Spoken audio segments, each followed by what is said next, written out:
ధనవంతుడు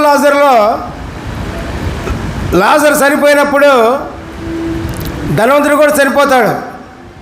ఇద్దరు చనిపోయినప్పుడు లాజరేమో అబ్రహాము ఒళ్ళు అంటే దేవుని ఒళ్ళు కూర్చుంటాడు. ధనవంతుడేమో నరకంలో కాలుతూ ఉంటాడు. అప్పుడు నరకానికి దేవుని దగ్గరికి అగాధమైన లోయ, బయటికి రావడానికి వీల్లేదు.